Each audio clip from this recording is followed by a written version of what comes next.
Hello, everyone, and welcome to All Star Pro, the TEW9 save once again. We are getting set for ASP Livewire. Also, I decided that to hopefully gain some more popularity and maybe make some money and all that good stuff, I have decided I will be launching new broadcasters. I'm gonna look down into my investments, and I have decided to create pay-per-view network and commercial network. Um, I'll show you what the networks mean here in a second. Um,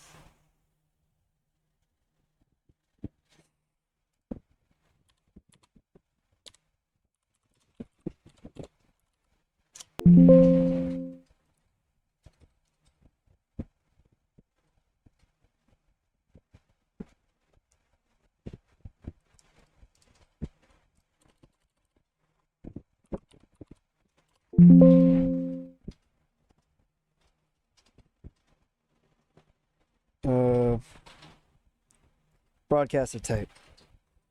Um, so for there are four types of broadcasters, that being pay-per-view, commercial, public, and subscription, and each of which can be terrestrial, cable, or internet. These combinations of those two elements control the level of revenue and running costs, the broadcaster's expectations in terms of quality, the patients with bad ratings, and how they will negotiate. So, terrestrial broadcasters are the strongest and most desirable. The revenue levels are at the highest. However, their running costs are the highest as well, and they are the most demanding about quality and the least patient and are toughest to negotiate with. Internet broadcasters are the weakest and least desirable. The revenue and running cost levels are significantly lower than terrestrial counterparts, but are much more patient and undemanding. Cable broadcasters are the middle option between terrestrial and internet and the effects. For the pay-per-view broadcasters, each viewer is paying a price to watch the show, hence pay per view. The price depends on the company size and whether it's a terrestrial, cable, or internet broadcaster. And this provides the highest dollar per viewer ratio of any broadcaster. The downside is that pay-per-view broadcasters tend to have smaller coverage to simulate less people being willing to pay for the content, so popularity growth can be limited. Commercial broadcasters make their money by advertising to create revenue. The revenue they generate is broken up into half-hour chunks, with the amount based on the number of viewers, time slot, and broadcaster type, i.e. terrestrial can sell advertising at a higher amount than an internet-based. The total amount is this half-hour revenue multiplied by the length of the show. Longer shows, therefore, generate more money. A public broadcaster doesn't generate any revenue at all, but because there's no advertising to sit through, they generally have higher levels of coverage. They are a useful avenue for companies who generate revenue in other ways, but want to build a fan base. And a subscription broadcaster makes their money through their subscription fees, which is reflected in a dollar per viewer revenue for companies. Mechanically, subscription broadcasters are very similar to their commercial counterparts, except they offer a slightly higher rate of revenue per viewer, and the quality of each show has less impact on their viewership numbers.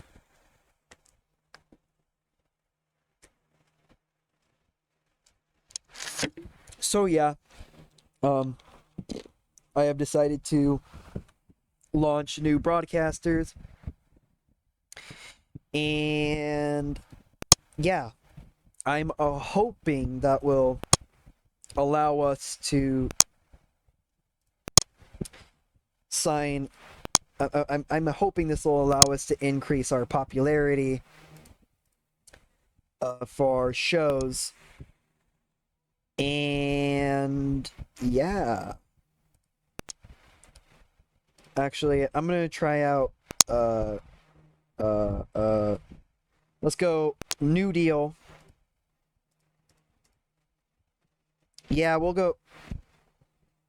We'll go New Deal for events. Proposed deal. We'll do the same thing for pay-per-view, the pay-per-view network. Yes, I'll sign it. Okay. And yeah, we should be good to go now.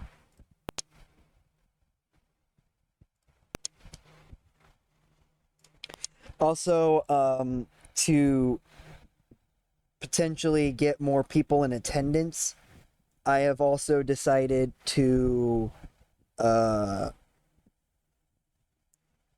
change up the ticket prices. We are going to go to very cheap to start off. And yeah, that should make that should make us have a higher attendance for our next show. And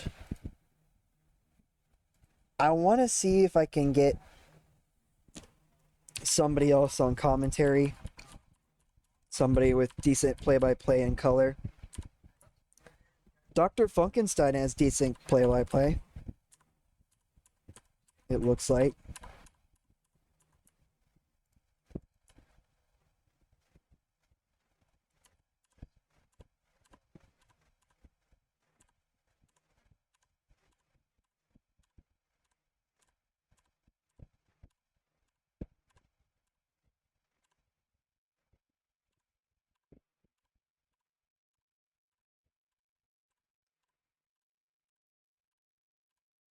Uh, nope, does not look like it.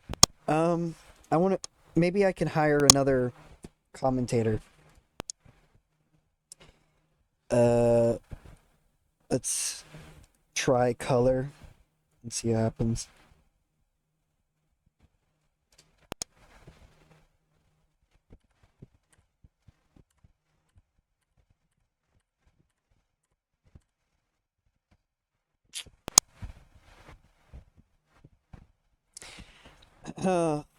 What about play by play? Okay, so that's not gonna work. Um, can we get any more referees?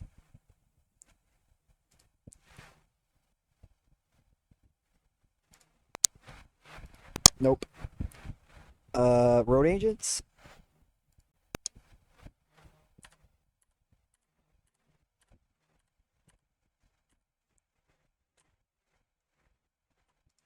Okay, let's do any role, and we'll do 50 color and 50 play by play and just see what we get. Nothing. Okay, cool. 40?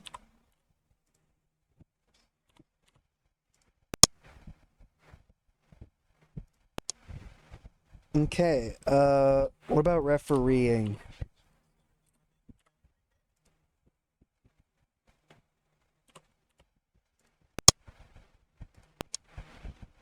Okay,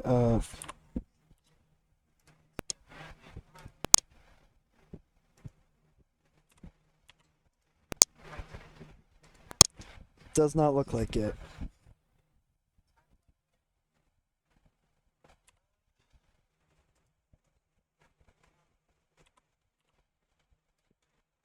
I'm trying to see if I can get another. This doesn't look like I'll be able to. That's fine.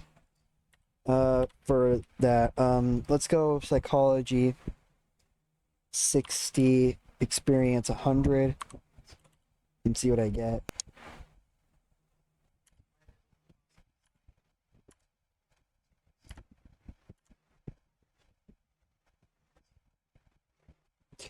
I'm gonna see if I can try and get Cal Sanders to move now. Nope, he will not move.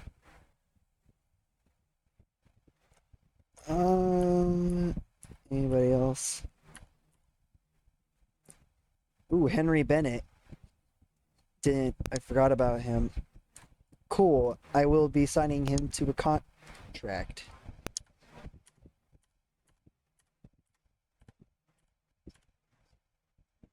Roger Montero.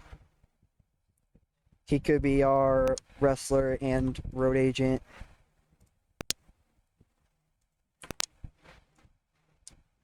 Silver Shark.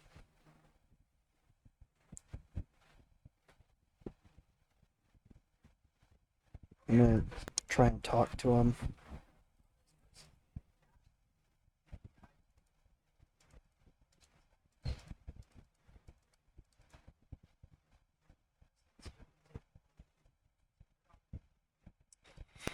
He does not want to do anything. He's got decent booking skill, but I've already got some pretty good people, so I don't really need him.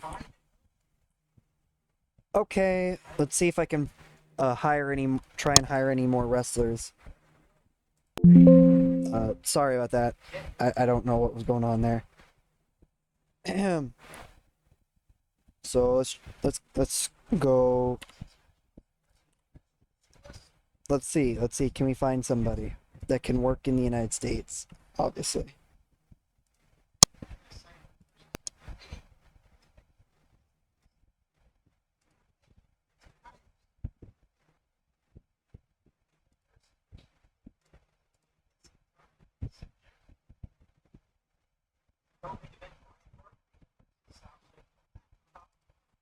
Oh, whoops.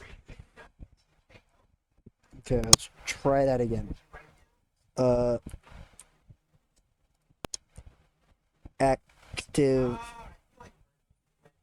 active wrestler.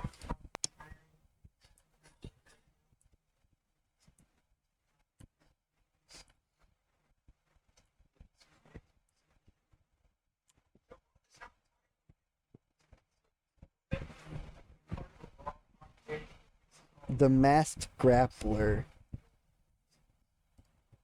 What's his skills? He's got really good fundamentals. And he's not he's not he's got really good health and an extremely good booking skill.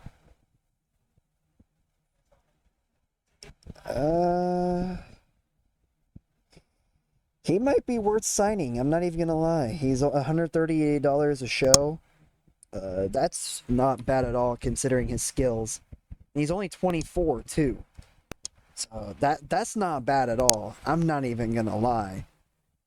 His basics could be a little bit better, but he's still young. He'll end up improving. Let's see the creative. Franchise players are the stars most closely associated with All Star Pro. The wrestlers from the main event scene, it is they who most of the fans come to see. They're, in essence, the face of the company. Below is a list showing who the creative team think are the best of the ASP best. The ones who should be the focus of the company. So, excuse me, right now it's myself, Rockin' Ryan Turner, Stan Mana, and Ellie Mae Walton. The next big things are the wrestlers who are likely to be the future of ASP, the icons around whom the entire company is built. They should be handled with care. Below is a list showing who amongst the current roster the creative team think have the current potential to not just be a star, but to carry the company. It looks like Dr. Funkenstein and Wild Red Stallion are those two people. So they are definitely worth pushing, it looks like. Hot prospects are the younger members of the roster who have been marked up as the stars of the future. Not necessarily to become main eventers, but they have potential to become valuable members of All-Star Pro. Below is a list of who the creative team have in mind for the future, and it's Dr. Funkenstein, Wild Red Stallion, Texas Hangman, our best guy in-ring wise, at least as of the first show. He's only 23 as well, so I believe he should be at Next Big Things as well, but that's just me. And Jules Knight and Phil Anders. Okay. Talk to talk. Wrestling history has shown that in-ring skill alone is no guarantee of success. Often it is an ability to talk the talk that separates the legends from the rest of the pack. Being able to work a microphone is therefore a valuable skill. Below is a list of who amongst the current roster the creative team feel have the best microphone skills. Looks like that's myself, Dr. Funkenstein, Rockin' Ryan Turner, Prime Time Jack Pride, and Stan Mana. Good to note. I might have to look into that for any potential angles. Showstoppers are the wrestlers who can take their in-ring performances up to a whole new level when they need to. The stars who can truly steal the show. Below is a list of which members of the current roster the creative team feel are at the top of the tree when it comes to show-stealing performances. Myself, Phenomenal E, Rockin' Ryan Turner, Stan Mana, and Too Hot. These 5 are some people I could throw in for some steal the show match aims. Ring generals. Perhaps one of the most criminally underrated roles in wrestling is that of the ring general. While they may not pull off the match of the night at every show, they are the ones who can be relied upon to carry even the deadest of deadweight to a watchable match. Below is a list of which members of the current roster the creative team feel are the backbone of ASP. So we've got myself, Phenomenal E, Jules Knight, Stan Mana, and Ricky Turner. Who's hot? Wrestling is a business of momentum. A wrestler can go from a nobody to a major star in a short amount of time if they are in the right place at the right time and has a promoter who is willing to ride the momentum trail as long as they can. Below is a list of who have currently momentum on their side. Golden Delicious, Rockin' Ryan Turner, Jules Knight, Jerry Pepper, and Buzz Raid are some hot people right now. Those are some people that just got their first. They just got the win on the first show, so that doesn't really mean anything too much. Who's not? Wrestling is a business of momentum. A few matches or a flubbed interview can stall a wrestler's momentum and take them from red-hot main eventer to second-rate mid-carder in the blink of an eye. Below is a list of who amongst the current roster the creative team feel are struggling with the lack of momentum. We've got Prime Time Jack Pride and Stan Mana of some people who are not. again, they lost their first matches, so that kind of makes sense. Hidden gems are wrestlers who are yet to be discovered and who are just waiting for somebody to sign them up and give them the opportunity to shine. Below is a list of available wrestlers who the creative team feel would be good additions to the current roster. So Joanna Silver, she's $30 a show, but she's in the tri-state.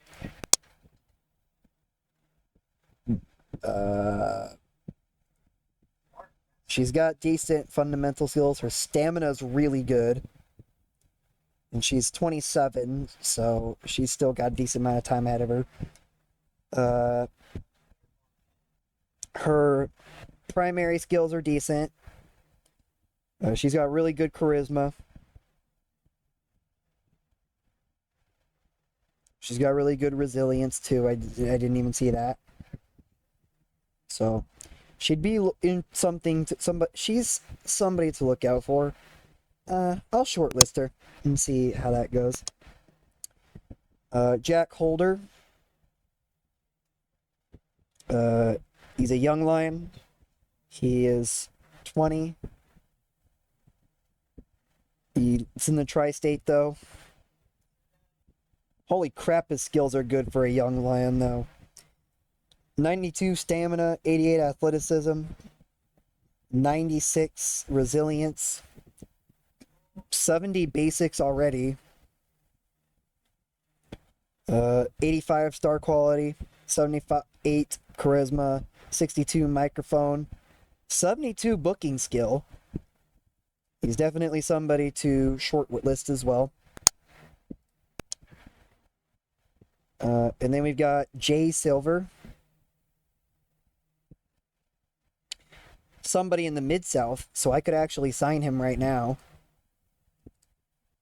He's got really good skills too. He's got 97 resilience. My God. 77 athleticism, 80 stamina. He's got 81 reputation. He's a young lion, so he's 21.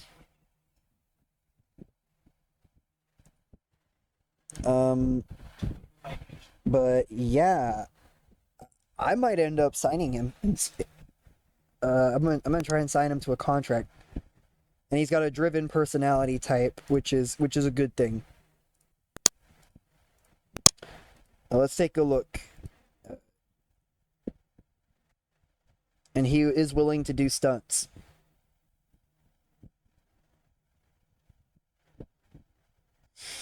It looks like he does have an increased chance of getting pulled into physical altercations backstage. So that's a little worrisome, but I don't think I'm worried about it too much. He's extremely focused. Driven people are extremely focused about having the best career possible. There's no natural impact on the backstage environment. Negative morale has no effect on them and has a reduced chance of being involved in backstage interactions and are rarely unreliable. So that's a little bit, I know that's a little confusing, but I'm sure we'll be fine. I already tried to assign the Masked Grappler and Christy Higgins. She's $110 a show. She's in the Mid-Atlantic, so that would mean I'd have to cover her travel. She's really good at fundamentals, though. My God. And she's got really good psychology and experience. I could make her... I'm going to shortlist her as well. I might be able to make her a road agent, too. At some point. Get her to do some road agent work if I manage to sign her to a contract. I'm not going to right now. She's $110 a show, and I'd have to cover her travel. So that's something I don't really want to do.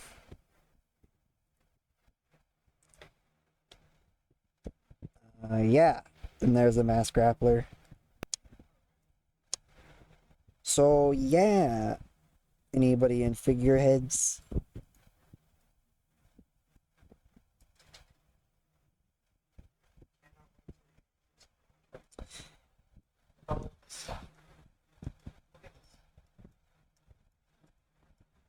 I'm not really sure why I'm looking at the figureheads. I'm not gonna do that. I don't want a company being focused around one person. Uh,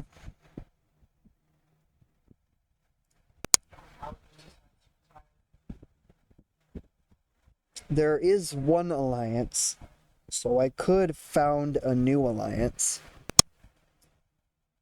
And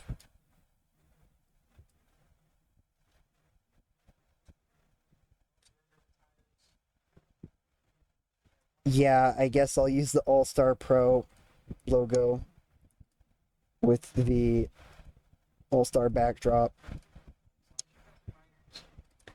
And I'll call it All Stars. Everyone's welcome in a trading alliance.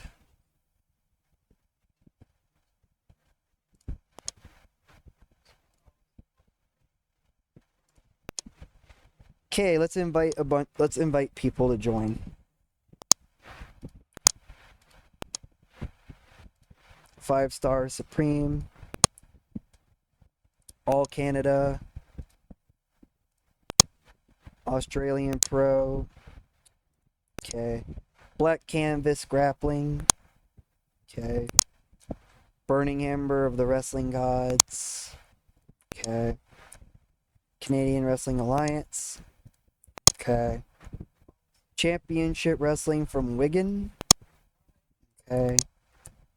Coastal Zone Championship Wrestling. Okay. Comité Internacional de Lucha Libre. Deep Impact Wrestling. Okay. Delhi Superstar Pro Wrestling. Empresa Internacional de Lucha Libre.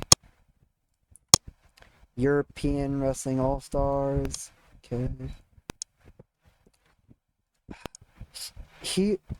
This would fit perfectly too. All Stars, All Star Pro, Exodus 2010. Okay. EMLL. Nope. Freedom Caribbean Wrestling. Nope. Grim SoCal. Nope. Invincible Pro. Nope. Mid Atlantic Wrestling. Nope. New York City Wrestling. Nope. Pittsburgh Steel Wrestling. Nope. Pride, Glory, Honor Wrestling. Pro Wrestling Sideshow.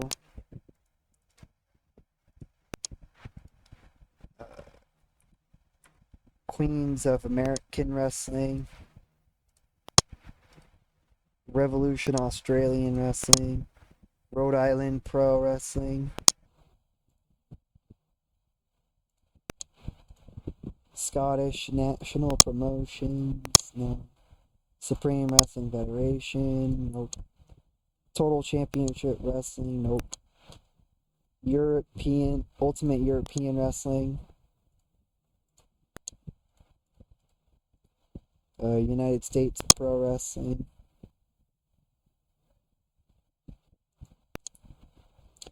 Victory Wrestling Association. World Wrestling Level Wrestling. Okay. Zen. So we got a couple of companies to be like, okay, yeah, cool. That's cool. Let's do it. So that'll hopefully help us out a little bit by introducing some more people to All Star Pro as well, giving some cross promotional stuff in a way. That we'll definitely be doing some of that. I forgot to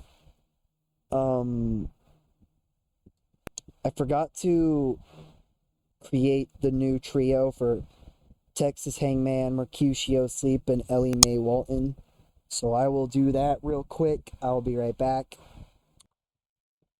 Okay, so um I added the new stable.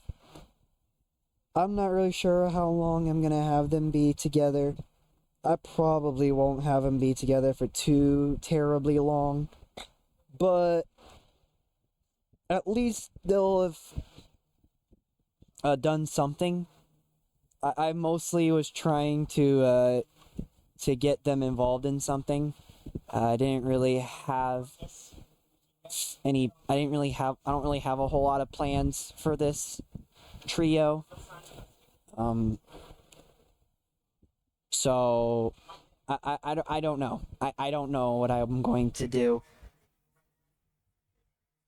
Um,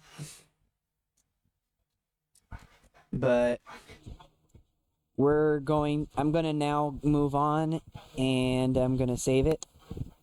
And I shall be back.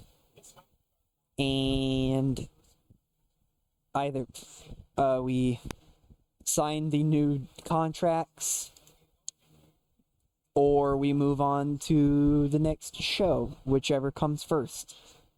Which will probably be signing contracts, but I will be back, my friends. Okay, we are back. And I have decided, and it looks like Yashige Nishio has announced he will be retiring in 3 months. The 46-year-old is looking forward to starting a new career behind the scenes. He's already seeking advice from some of his colleagues who have gone the same route. And his weight appears to have gone out of control.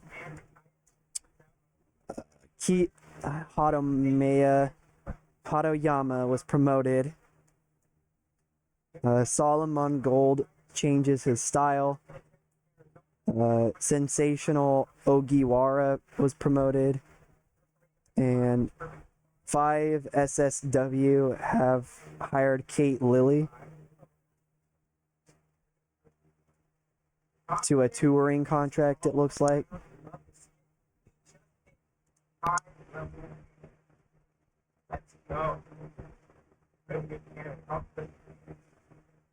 She's based in the Mid-South. And she's $50 a show. She's got really good fundamentals. Pretty decent. I mean, she's got really good psychology and experience as well. So I wonder if I can make her a road agent. She's not looking for. She doesn't want to do that. Okay. I could definitely put her in some road agent work. I will definitely shortlist her. Anyway, go into the mail. Christy Higgins was hired by 5SW on my short list.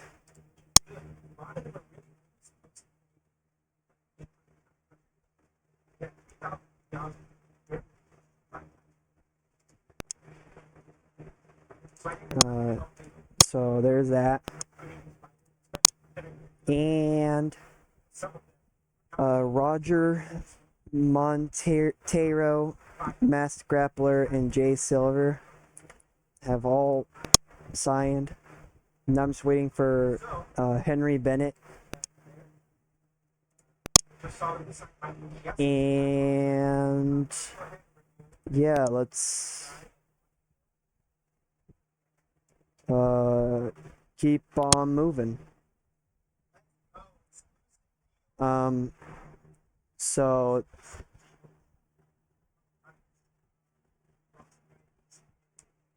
So yeah, I'm getting ready to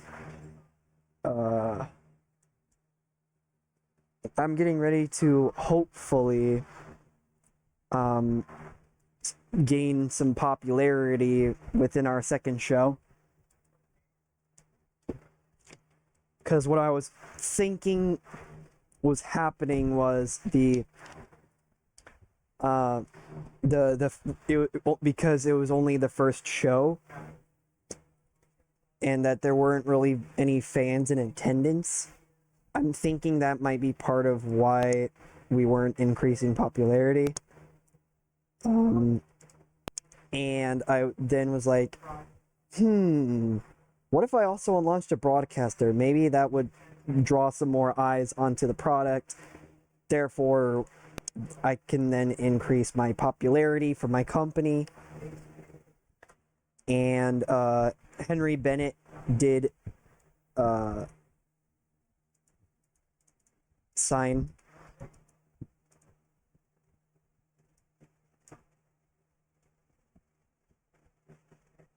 Where'd he go? There he is.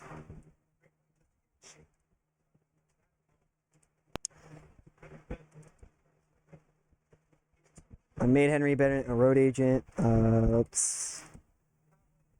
not gonna do any managers or on-screen personalities.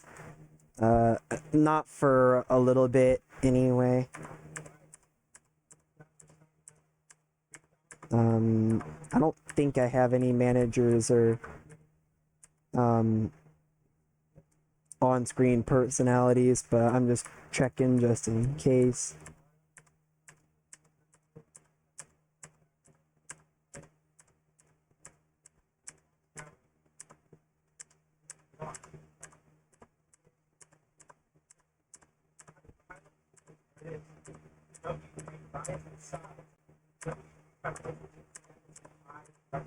I do not. Okay, cool. So I don't have to worry about that. And now we just wait. I am going to wait until either something pops up here or until we get to the next show. And for the pre-booking, Desert Storm and Original Sinner are set to go one-on-one. That's really the only thing that's set to happen. I may end up starting up a bi-weekly event if everything goes well with the second show. And just to experiment and see what happens.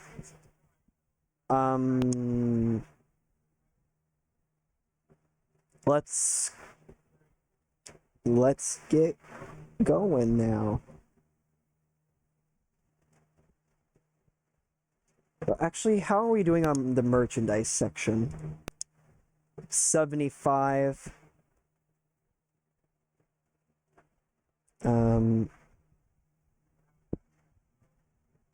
By the end of the week, we'll be at 100. So we'll just go to the end of the week.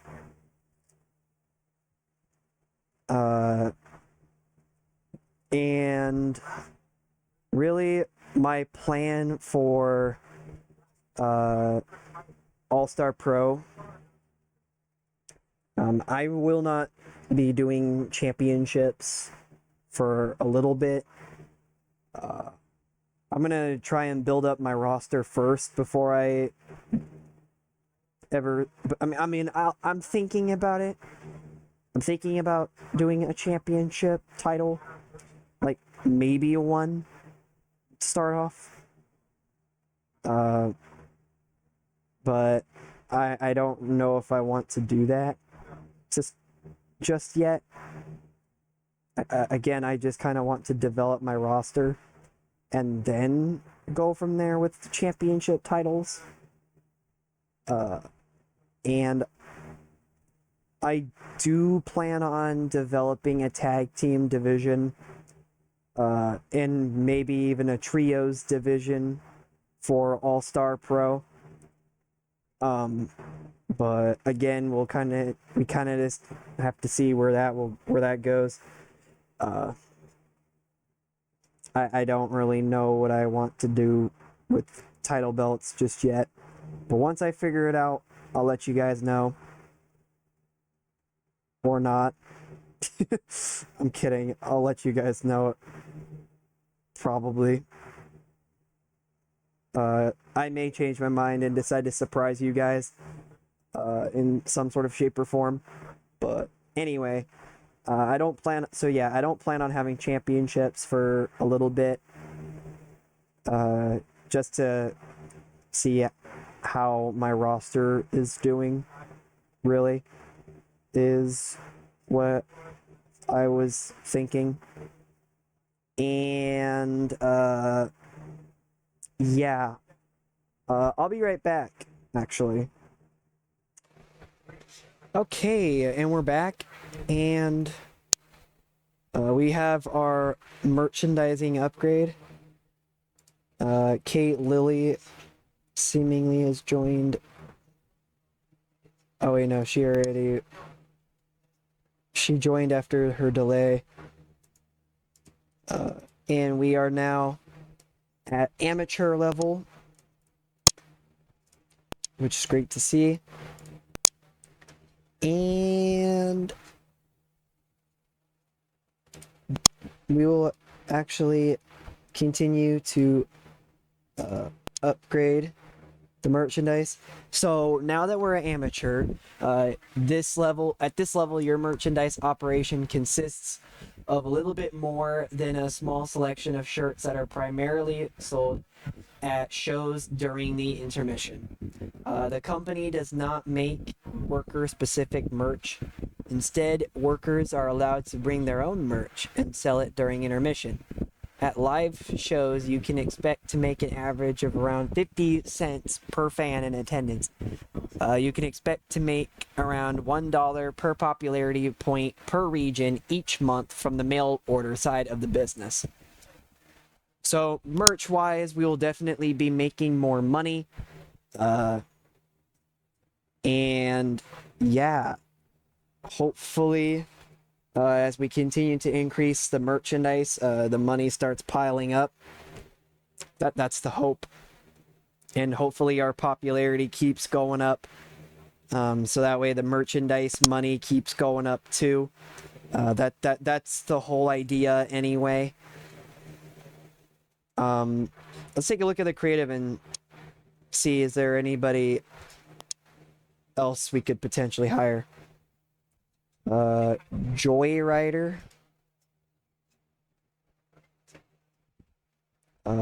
is a 23-year-old in the Mid-Atlantic. She's somebody I could potentially bring to. I'm going to shortlist her. Her travel would be covered, so it wouldn't really work out that well. Shiva is a 26-year-old Canadian wrestler. He's based in the Midwest. He's got a gloomy personality type. So what that means is it is not difficult to distinguish between this worker and a ray of sunshine. He has a major negative impact on the backstage environment. Negative morale effects are greatly amplified. Positive morale effects on them are severely dampened. I don't really know if I want to do anything with this guy. He's pretty decent all around, but I don't think I want anything to do with him. I don't want to cause any problems I don't want him to cause any problems backstage. So I just don't think I'm gonna do it. If I'm gonna be real, I don't think I'm gonna do it.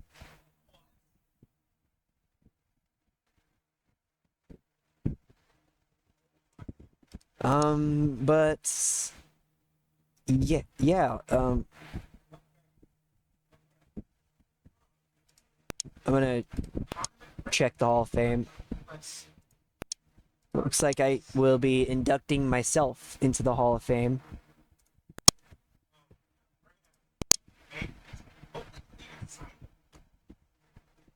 And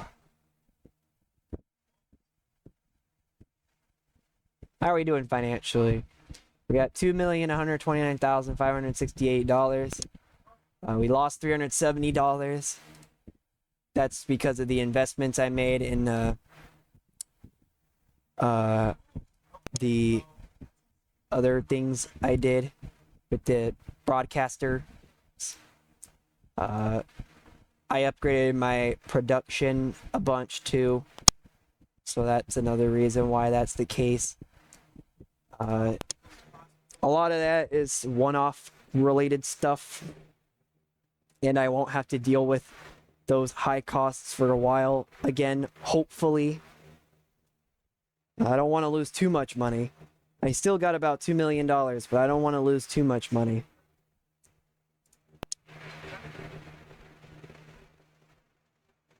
Not yet, anyway.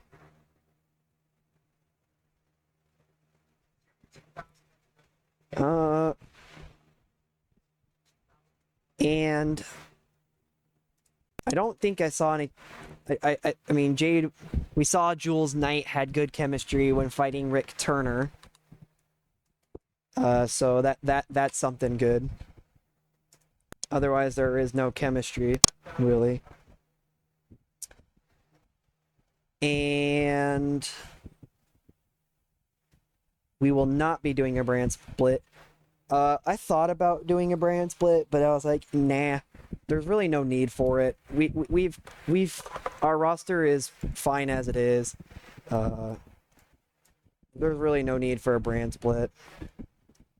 So I don't think we need a brand split. That's just me though. I'm gonna change the mail settings, and then I will be back.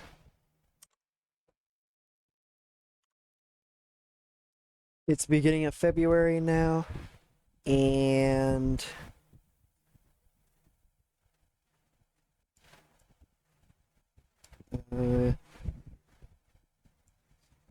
USPW Path of Destruction did pretty well, it looks like.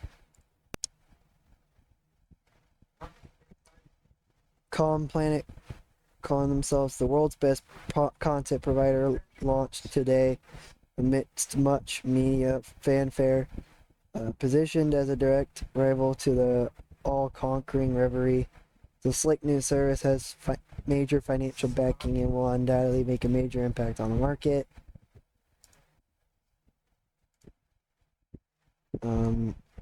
Wrestle World in Japan. Gains Power, new GSW stuff.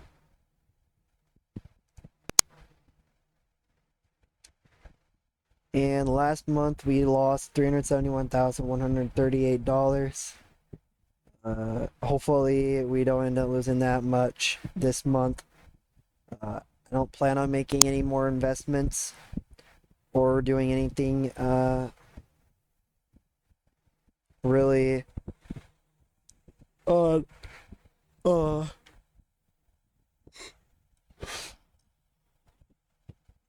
the production upgrades, so should be fine. And we will be going through Livewire in 10 days.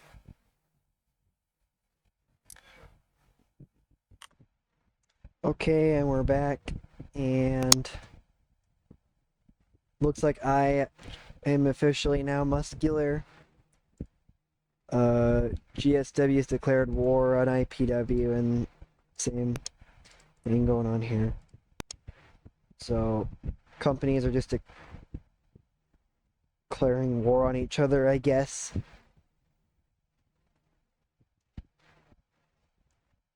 And let's now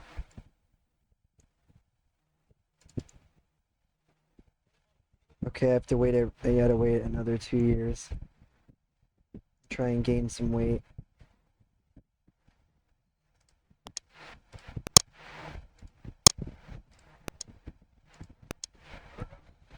And yeah, we're gonna now move on to Livewire, and that should be it for this episode.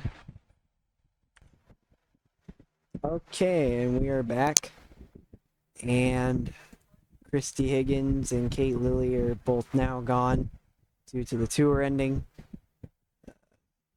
It's fine. Can I get her to move? Nope. Could I get Kate Lilly to move? They're both from the Mid-Atlantic. Oh wait, no, Kate Lilly's from the Mid-South. So, yeah, I will try and sign her to a deal. I will not shortlist her anymore.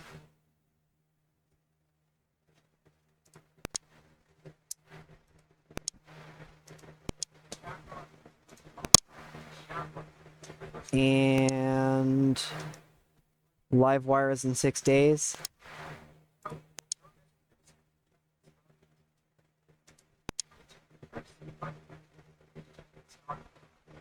How's our merchandise going? We're at 10%. Okay. Let's move on now to the next show, hopefully. Everybody's been waiting for me to book my first show. I'm sure everybody's just like, why do you do this? You're setting all this up, but we're not getting much out of it.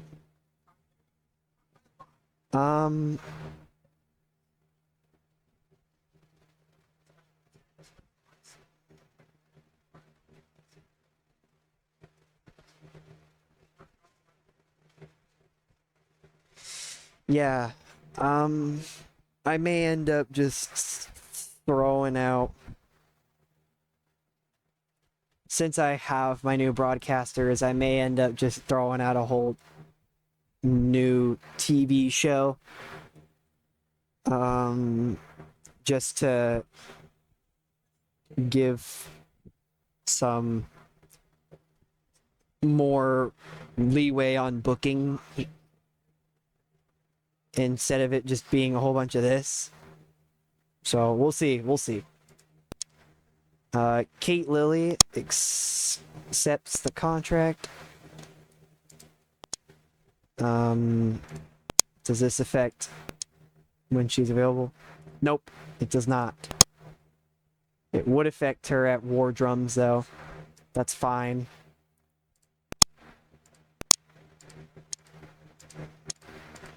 It doesn't look like it affects her too much, though, which is good.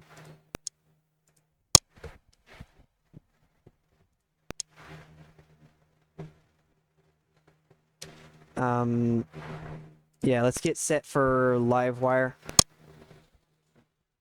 Finally, because everybody's been wanting it.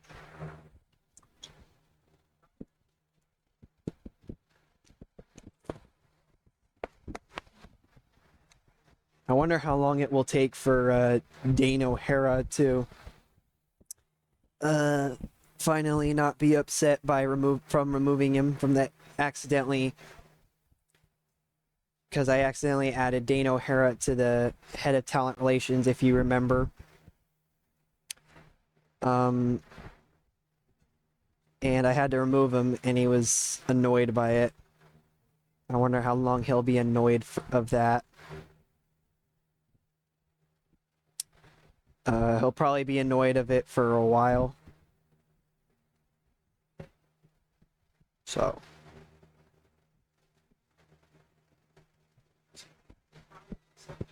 Yeah, that will definitely be something to think about.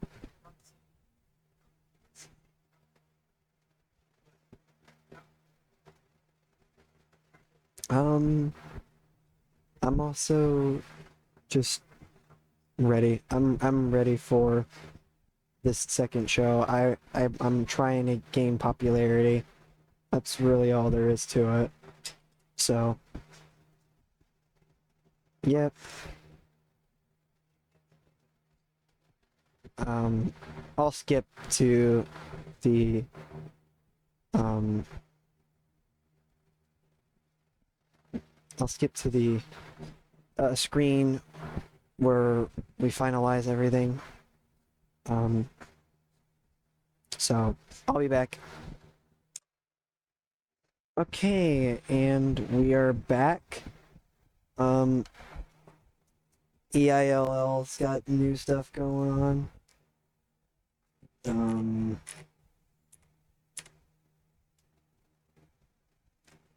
Avalanche.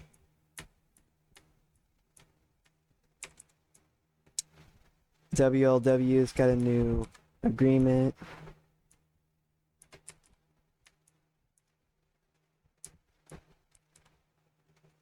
Looks like a whole bunch of new people are joining WLW.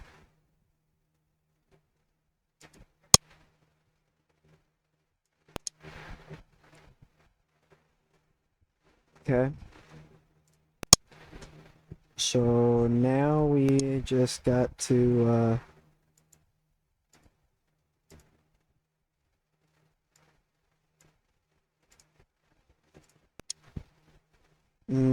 go to Livewire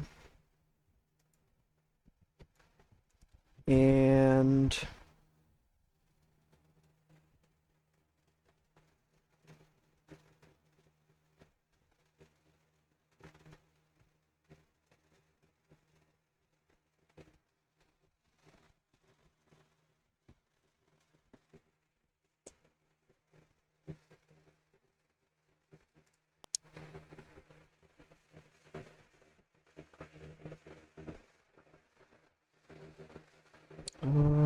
yeah.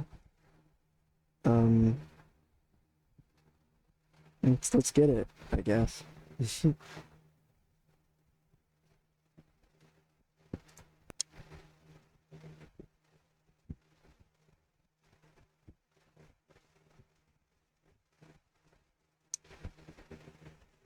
then damn CPU shows.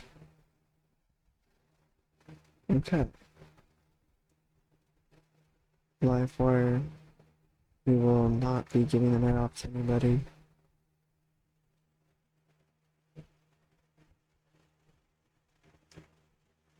And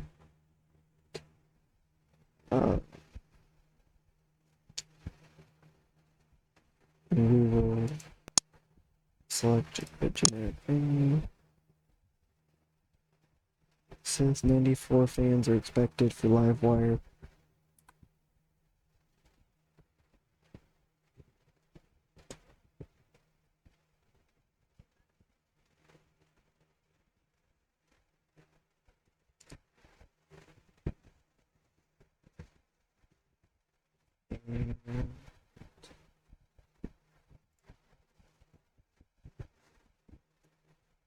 oh wait.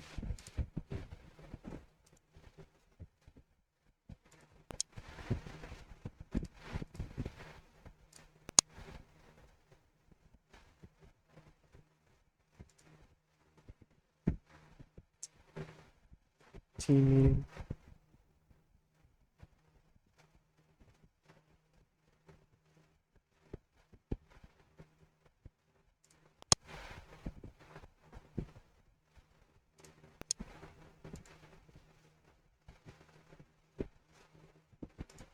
Okay.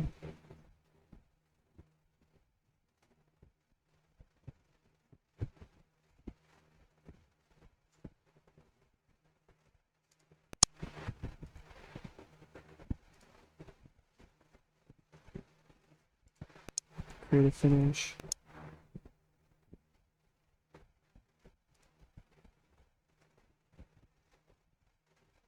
Character ID. Create a finish.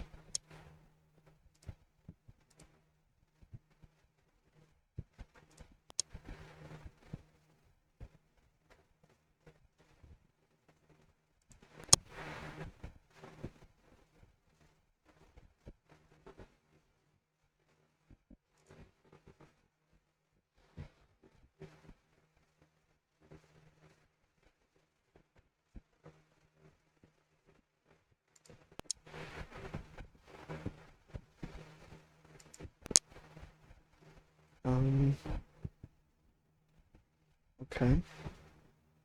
That's good.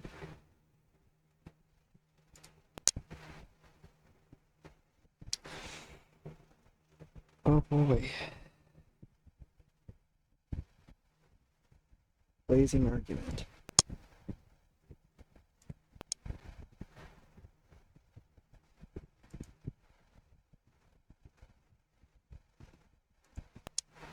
Metal.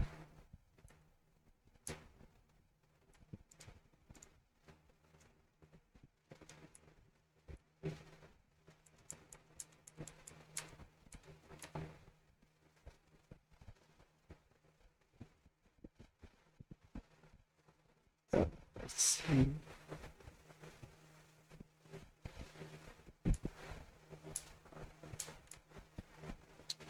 Sure.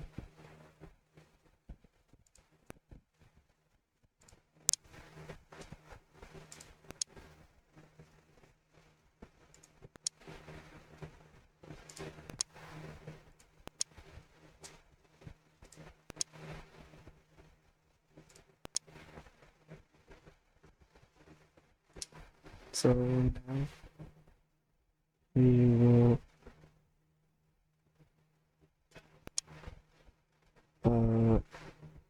be booking the rest of the show. I'll be right back. Alright, the show has been booked, and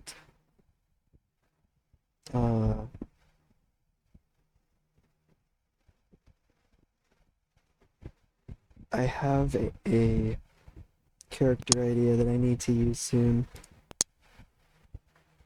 and I was looking to see if there's anybody, but nope, not even Dane O'Mara. Dane O'Hara, sorry. He's happy now for some reason. It's like it never happened. It disappeared. It's weird. I don't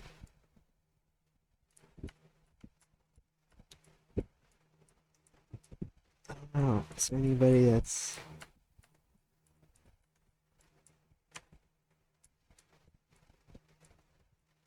not happy?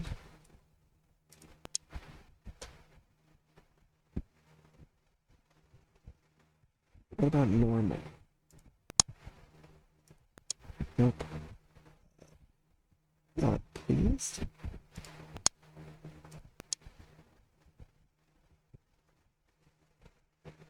Guess I could make somebody very happy potentially.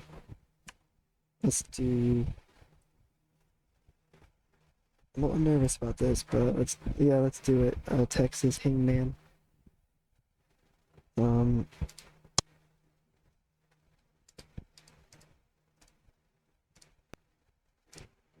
It was a success. Let's go.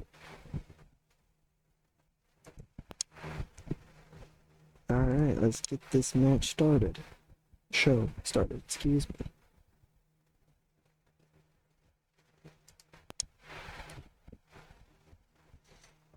In a pre-show that had decent wrestling but non-existent crowd heat, Mosher, Phil Anders, Power Girl, Ricky Turner, and Taylor Kidd defeated Axel Brown, Cheech Kong, Flying Patriot,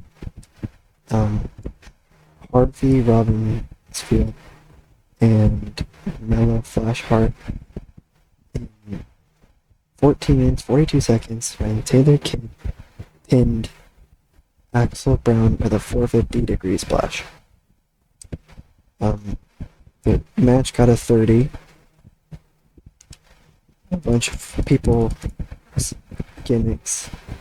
We've got Axel Brown's gimmick was great. Flying Patriot's gimmick was awful. Harvey Robinsfield gimmick was great. Mello Flash Hart's gimmick was very good. Mosher's gimmick was adequate. Phil Anders' gimmick was great. Power Girl's gimmick was great. Taylor Kidd's gimmick was great. And Phil Anders was really off his game. The color commentary and play-by-play gave the match a boost, it looks like. And yeah, it was a pre-show bout, so I wasn't expecting too much. But 30's not bad though. In another pre-show bout that had decent wrestling but didn't have much heat, Jaina Marie Bowen defeated Jay Silver in 8 minutes and 34 seconds by pinfall with a Bowen technique. The match got a 33 with Jay Silver having an in-ring performance of 28 and Jaina Marie Bowen with an in-ring performance of 33. And Jay Silver has debuted his gimmick, which was very good. Wasn't expecting too much either here, but the pre-show bout had a 33. And for our opening contest, we got a 38. A bout that had good wrestling but didn't have much heat. Dr. Funkenstein defeated Jason Patterson and Texas Hangman in 12 minutes 11 when Dr. Funkenstein pinned Jason Patterson with that funky elbow drop. The weird part was that Dr. Funkenstein was the weak link, so I should have given the win to Texas Hangman here, but there's a story going on here. The fans didn't seem impressed with a young lion like Dr. Funkenstein going over Jason Patterson. So that it was just kind of a experiment to see how that went, and it seemed to have gone okay, but I don't know. Wanted to give Dr. Funkenstein a win and also protect Texas Hangman by not being the one pinned or submitted, since he is our big guy.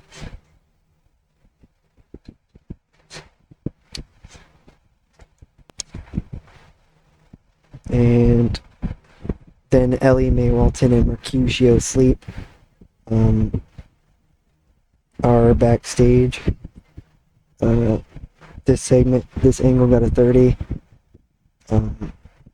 They're both talking about their upcoming matchup.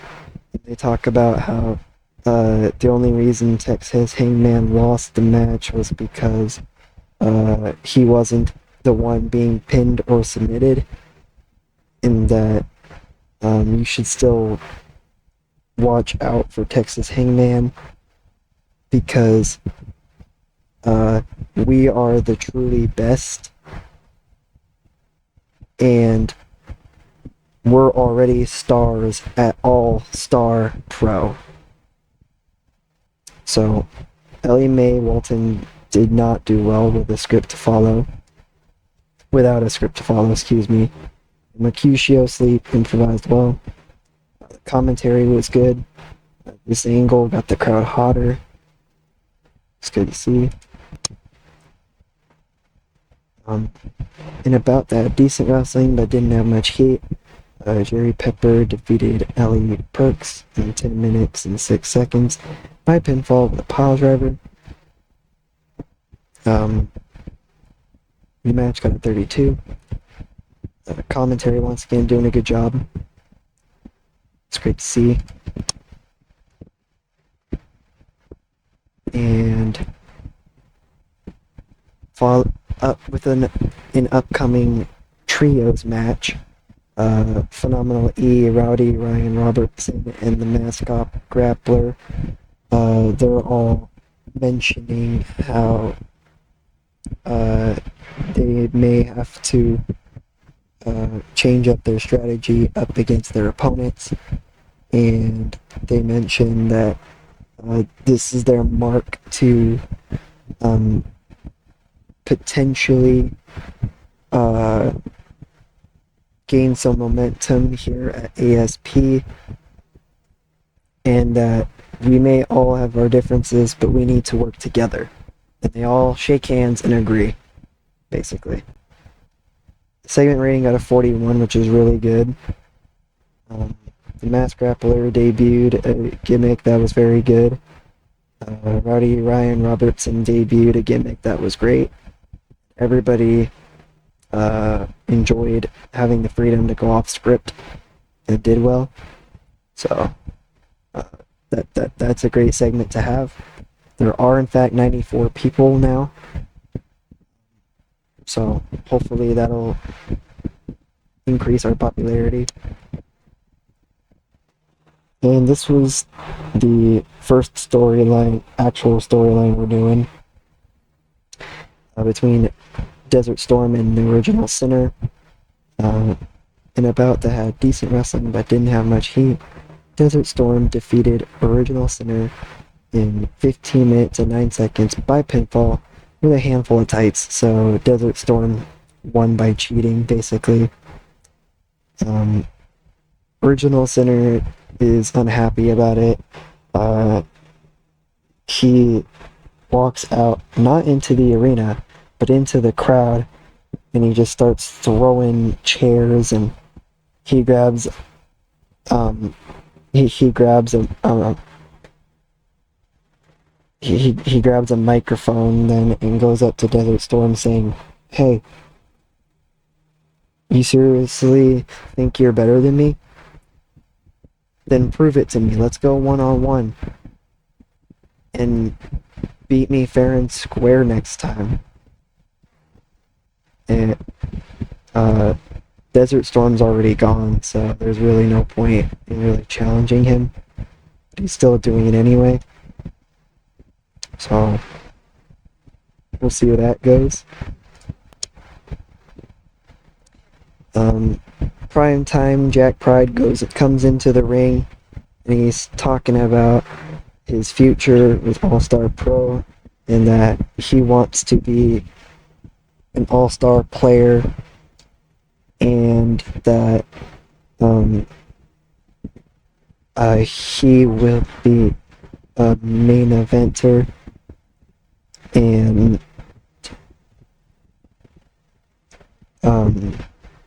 yeah, it's his time, and it's prime time. Got a 49. Prime time, Jack Pride worked the crowd well. Improvising is definitely something prime time Jack Pride's going to love doing. I was expecting nothing worse. Great job there. And now we've got a fatal four-way between Kate Lily, Golden Delicious, Too Hot, and Wild Red Stallion. And about that, good wrestling and a decent reaction from the crowd. Kate Lily defeated Golden Delicious, Too Hot, and Wild Red Stallion 10 minutes and 47 seconds. And Kate Lily pinned Wild Red Stallion with a Lily launch pad. Kate Lily was the best performer with a 43. Golden Delicious got a 35. Too Hot had a 33. Wild Red Stallion had a 27. So overall, not bad. A 39, not bad. Kate Lily's new gimmick was adequate, and Too Hot's gimmick was great. So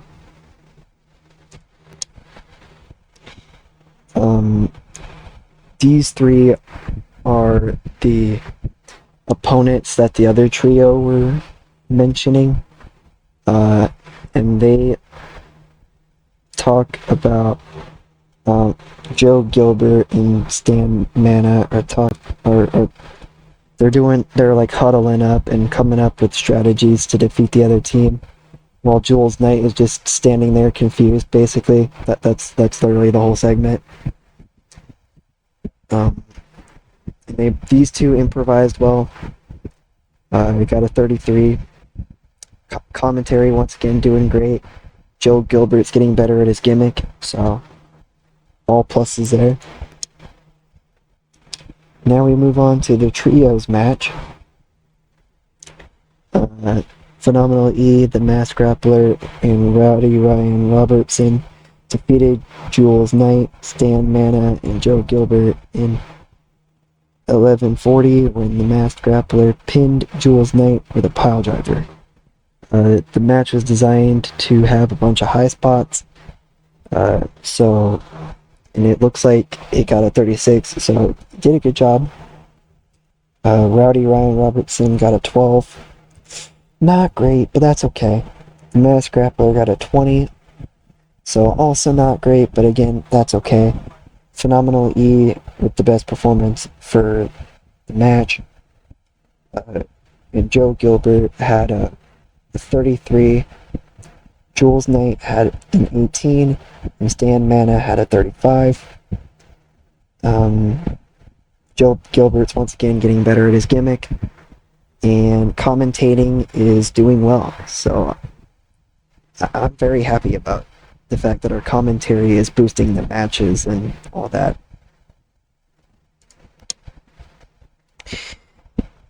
And then Kate Lilly cuts a promo backstage talking about her victory and that she is not going anywhere and that she is here to stay at All-Star Pro, basically.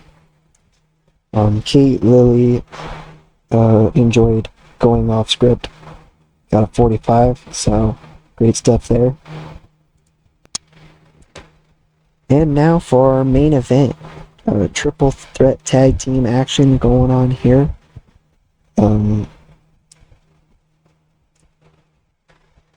And the bout had good wrestling and a decent reaction from the crowd. The Truly Best, the new faction that these two and Texas Hangman are part of, they defeated Rockin' Ryan Turner and Roger Montero, and Primetime Jack Pride and TJ Bailey in 10 minutes and 50 seconds. The order of elimination was Primetime Jack Pride and TJ Bailey first, and then Rockin' Ryan Turner and Roger Montero. Roger and Rockin' Ryan Turner 43 and 41. TJ Bailey, Primetime Jack Pride 36-32. Mercutio Sleep and Ellie Mae Walton the 40 and 29. Roger Montero's gimmick was great, and the creative finish for Ellie Mae Walton was a success. Primetime Jack Pride's getting better at his gimmick too. So overall, though, this was a really good show. I've been very happy about this show. Now, I need to know: are we going to increase popularity? We do increase popularity, thank God. It was also the best match of the night, which is good to see. Primetime Jack Pride's in-ring promo was the best segment of the night, best angle of the night too. The show got a 43. The 94 people had a great show. So we are going to put over Primetime Jack Pride, of course, and we will put over Rockin' Ryan Turner. Praised for a great performance, praised for a great performance. Let's see, let's take a look at the financial report. Ooh, 4,390. That's not great, but that's okay.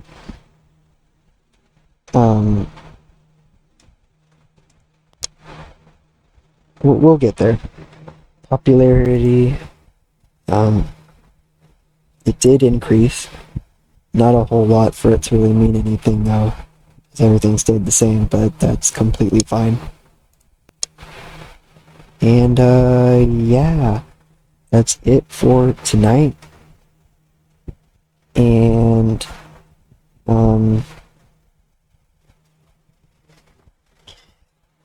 I do think I will be starting up a new TV show.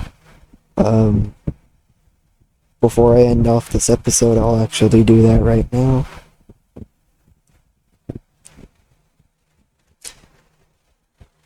And I'm going to change up the broadcaster thing, as there's no point with the pay-per-view buy rate. We had 2,026 viewers for Livewire, which is good.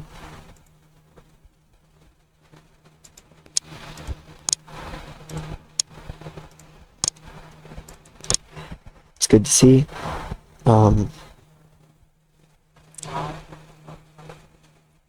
Hopefully that brings up our popularity too. I'm not really counting on it though.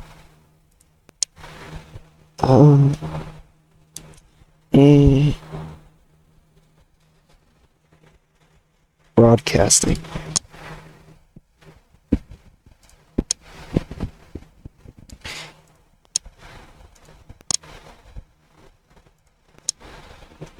So for the commercial network, that will be ASP Frenzy.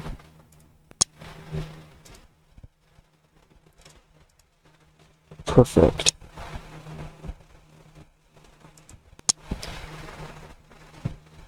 And ASP Frenzy has no commentary team.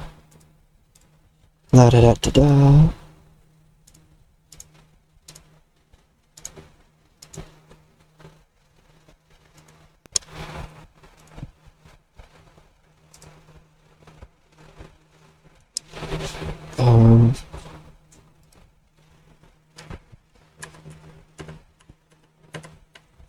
And I signed up a couple more people too, so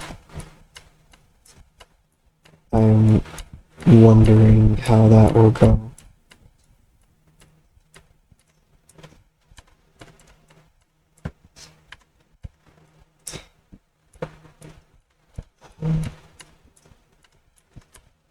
I think we are going to put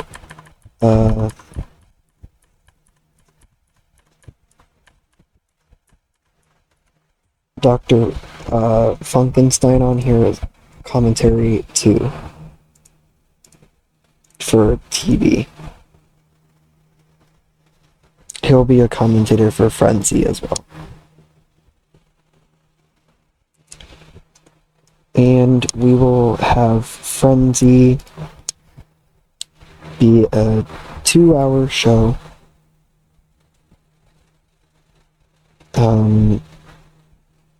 We'll do 2 shows at a time on Fridays. So yeah, that is All-Star Frenzy. I'm gonna change then I was gonna change the thing for the TV, but I guess I can't. That's fine. But yeah, that's All-Star Frenzy. And up next is Vital Signs. That will be in March. And I feel like there was something else I was doing.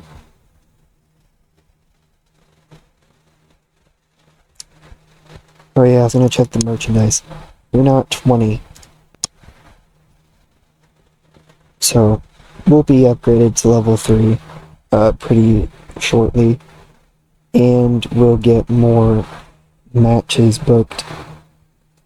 So having the weekly show will definitely help out. So you don't have to worry about that. And you won't be as bored. The locker room morale is excellent. We'd love to see it. But yeah, thank you guys for watching. I hope you continue to enjoy this road to becoming Titanic. And we did not go up in popularity, but that's okay. revenue did go up, but not enough for anything to really change. Like I said. But I think after a couple more shows, I'll take a look at the attendances and everything. But yep, thank you guys for watching, and I'll catch you guys on the flip side.